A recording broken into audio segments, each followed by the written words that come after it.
She walked into the restaurant, wearing a simple knit dress. No makeup, no designer purse, just quiet grace. And yet, the moment she stepped in, the room seemed to judge her all at once. "I don't see your name on the list," the hostess said without even checking properly. A few guests chuckled, whispering as if watching a spectacle. She stayed calm, holding out her reservation. Still no one cared. And then, the silence broke with the arrival of a black luxury car. A man stepped out, sharp suit, commanding presence. No loud words, no drama. Just one question that froze the room. "Where's my wife?" Gasps echoed.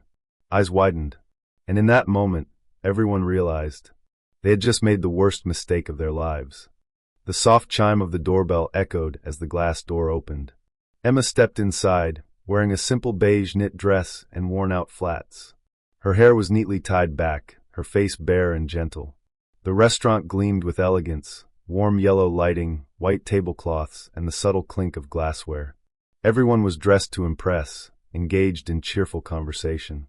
Yet, as Emma entered, only one person took notice, the hostess. And it wasn't a kind glance. The hostess, a sharply dressed woman with bold makeup and designer clothes, gave Emma a quick once-over, her gaze dripping with silent judgment. "Can I help you?" she asked, her tone flat and distant. Emma offered a small, polite smile and walked up to the podium. "I have a reservation for two." Under the name Emma Carter. The hostess tapped a few keys, barely glancing at the screen before replying coolly. "I don't see that name on the list. Are you sure you're at the right place?" Emma frowned slightly and pulled out her phone. "But I have the confirmation right here."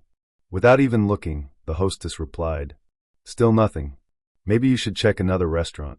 Nearby diners began to glance over, some smirking as if enjoying the spectacle. Emma tightened her grip on her small bag, her eyes calm, but clearly used to being dismissed. The hostess leaned toward her colleague, whispering just loud enough for Emma to hear. "Probably walked into the wrong place. This isn't a fast food joint." They both chuckled under their breath, the kind of laugh meant to wound. The mocking tone quickly caught on. Nearby diners turned their heads, watching Emma like she was some kind of joke. Some whispered to their friends, others outright smirked. The hostess turned back, arms folded, her expression cold and dismissive. "Ma'am, this restaurant is for people with a certain level of class. We don't take walk-ins off the street." Emma remained calm, her lips tight. "But I made a reservation. Here's the confirmation email, with the booking code and time." She held up her phone. The hostess glanced at it for half a second, then shook her head dismissively. "Sorry, you're not in our system. Please step aside for real guests." A waiter nearby stifled a laugh. An older woman at a nearby table looked at Emma with quiet pity. Emma inhaled deeply, her gaze flickering between disappointment and quiet strength. She didn't walk away, she stood her ground. Emma remained quietly by the reception, still holding onto a sliver of hope. But then the glass door opened. A group of elegantly dressed guests walked in, laughter echoing and expensive perfume trailing behind. The hostess's demeanor shifted instantly. She flashed a polished smile and bowed slightly. "Good evening. We're delighted to have you with us." Without even checking a reservation, she ushered the group straight inside. Emma stepped forward, trying to speak, but suddenly, a tall security guard blocked her path with an outstretched arm. "Sorry, ma'am. You're not allowed inside." Emma blinked, confused. "I just wanted to clarify. I have a—" The hostess turned around and coldly cut her off. "Can't you see? We're trying to maintain a classy and comfortable environment for our real customers." She scanned Emma's outfit again, then lowered her voice, just enough for those nearby to still hear. "We don't want to make other guests uncomfortable, because of you." The lobby fell silent for a moment. Then came soft chuckles. A young couple nearby discreetly pulled out their phone to record. Emma stood frozen. She couldn't understand. Was she being punished for not wearing designer clothes? Emma stood quietly by the large restaurant window, a few steps away from the reception desk. The afternoon light gently touched her face, no heavy makeup, but a calm and dignified presence. She pulled out her phone and dialed a familiar number. Just one short ring before someone answered. Emma spoke softly, almost in a whisper. "Hey, they won't let me in." "It's okay. I'm fine." She smiled faintly, but her eyes shimmered slightly. Emotions swelled in her chest, but she kept her composure. No anger, no begging, just an astonishing calm. The camera zoomed in on Emma's face, eyes slightly misty, but gaze steady. She ended the call and tucked her phone away. Another staff member glanced her way and whispered to a coworker. But Emma didn't react. She stood tall, arms gently folded, waiting. A soft breeze caught her hair. There was something in her silence that seemed to slow the whole scene down. The sound of an engine cut through the stillness. A sleek, black luxury car pulled up silently in front of the restaurant. Instantly, the atmosphere shifted. The security guard stood straighter. The hostess blinked in surprise. Guests started whispering. The car door opened. Mason stepped out with quiet authority. His suit was tailored to perfection, his gaze sharp as steel, face unreadable. No shouting. No need for flash. His presence alone commanded attention. The camera captured the stunned expressions, from staff to diners. Mason entered the lobby without hesitation. He didn't look around. His eyes locked straight on the hostess. And then he asked, in a low but powerful voice, "Where's my wife?" The hostess froze. 1 second ago, full of disdain, now paralyzed. Far behind, Emma turned her head slowly. Her eyes met Mason's. Calm. Safe. Mason strode into the lobby, each step thickening the tension in the air. He stopped directly in front of the hostess' desk, his gaze locked onto the woman. He pointed straight at her. "What did you do to my wife?" The hostess froze. Her earlier arrogance dissolved instantly. Sweat dotted her forehead. I don't know what you mean," she stammered, trying to sound composed, but her voice betrayed her fear.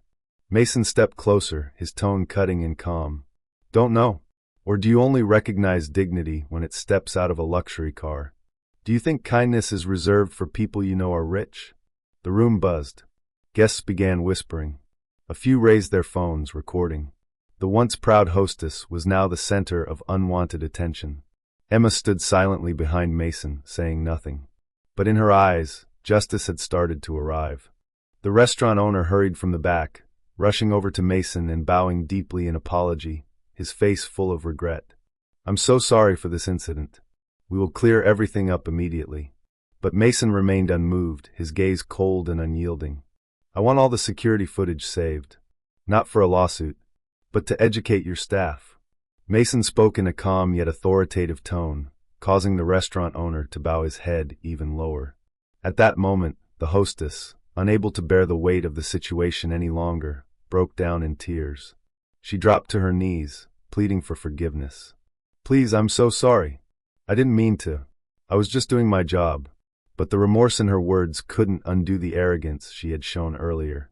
The entire restaurant fell silent, with only her sobs filling the air. Mason ignored her, turning his attention back to Emma, a subtle smile tugging at his lips. He then faced the restaurant owner once again.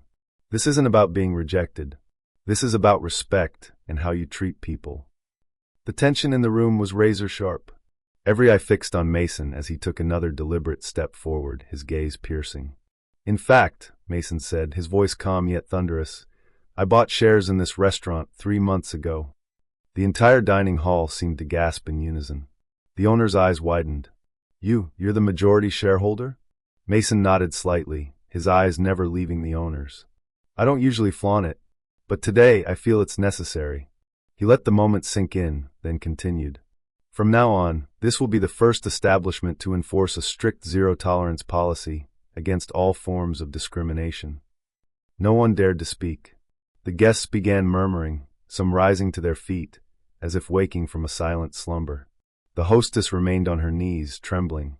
The restaurant owner bowed even lower, whispering, "We will change. We promise." Mason didn't say another word. He turned to Emma, gently taking her hand in his. The atmosphere in the restaurant had shifted completely. The once judgmental stares now softened into looks of regret and unease. Another staff member quickly approached, bowing politely to Emma with a respectful tone. "Good evening, ma'am. I deeply apologize for what just happened. Please, allow me to escort you and Mr. Mason to our finest table." Emma said nothing, simply offering a gentle, composed smile. Mason turned to her, his eyes filled with tenderness and pride. With quiet grace, he pulled out a chair for his wife, a small gesture, but one that carried deep respect. Emma sat down slowly, not arrogant, but her quiet dignity silenced the entire room. Then a soft clap, and another. A few guests stood, applauding gently, not for Mason the billionaire, but for Emma, the simple woman who had been dismissed and now sat honored like royalty, without needing to change who she was. Soft candlelight flickered across Emma and Mason's faces as they sat at their elegant table. The noise had faded, the judgmental eyes were gone. Only a warm, contemplative silence remained. Emma looked at Mason, eyes filled with gratitude. She smiled gently. I didn't need to prove anything, but thank you for always being by my side. Mason took her hand, his expression firm yet full of affection. No one should have to prove their worth with designer labels or someone else's approval. Everyone deserves respect, simply because they're human. The camera slowly zoomed out, capturing the restaurant as it returned to normal. Yet on every face lingered a trace of reflection. The hostess stood in a corner, wiping tears, her arrogance replaced by remorse. True worth isn't in appearances, it's in how you treat those with less power. In a world where people judge with just a glance, be the one who sees deeper, with your heart. If you believe in kindness over status, share this story. Be the first to choose compassion today. We believe heartfelt stories can shift perspectives. If you feel the same, don't forget to subscribe to the channel for more stories that truly matter. And hit the notification bell to be the first to spread kindness.